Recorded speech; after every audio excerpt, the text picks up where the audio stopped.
पत्रकारला घेरलं। मात्र आज व्यसनाधीन महाराष्ट्र करण्याच्या अनुषंगानं आपला विभाग एकामागे एक जर पोलीस विभाग अशा प्रकारच्या आशीर्वादाने अड्डे चालवत असेल तर आपण तात्काळ स्वरूपामध्ये राजीनामा दिला पाहिजे।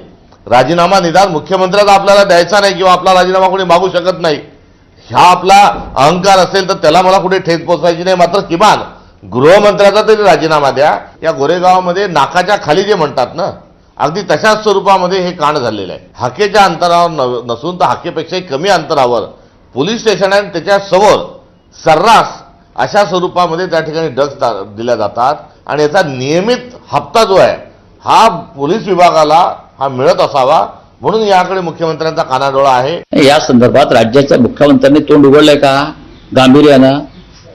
फक्त याला धडा शिकवू, त्याला धडा शिकवू, त्याला सोडणार नाही आणि ह्याला सोडणार नाही, ही 4 वाक्य त्यांची आहेत गृहमंत्र्यांची। देवेंद्र फडणवीस यांच्या कारकिर्दीत हजारावर जास्त महिलांचं शोषण झालंय आणि तुम्ही मिस कॉल मागताय का आमच्याकडे? आणि ह्या सगळ्या ड्रग्जचा आंतरराष्ट्रीय केंद्रबिंदू हे गुजरातमधलं मुंद्रा पोर्ट आहे। तो जो कोण व्यक्ती अटक केलेला आहे त्याच्यामध्ये आनंद पटेल का असं काहीतरी नाव आहे त्याचं, त्याच्या वडिलांची हिस्ट्री मोठी रंजक आहे। त्याचे वडील हे मुक्का खाली अटकेत होते, ड्रग्ज पेडलिंगच्या अनेक केसेस त्यांच्यावर आहेत, त्यांना अजून का अरेस्ट झाली नाही। दुसरा महत्त्वाचा मुद्दा, एवढा जो कॉन्सर्ट होतो तिकडे एवढ्या प्रमाणात ड्रग्ज सप्लाय होतात, महाराष्ट्राचं नार्कोटिक्स विभाग काय करत होतो?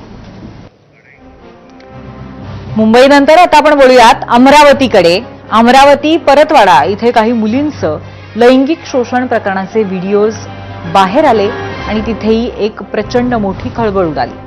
आणखीन एक धक्कादायक माहिती या संदर्भात समोर आली आहे, ती म्हणजे या प्रकरणातील सर्व पीडिता या मुस्लिम आहेत आणि ही माहिती स्वतः राज्य अल्पसंख्याक आयोगाचे अध्यक्ष प्यारे खान यांनी दिली आहे। विशेष म्हणजे या मुलींना फसवणारा आणि त्यांचे शोषण करणारा आरोपी हा मोहम्मद अयान आहे। या प्रकरणावरती काय म्हणाले प्यारे खान पाहूयात।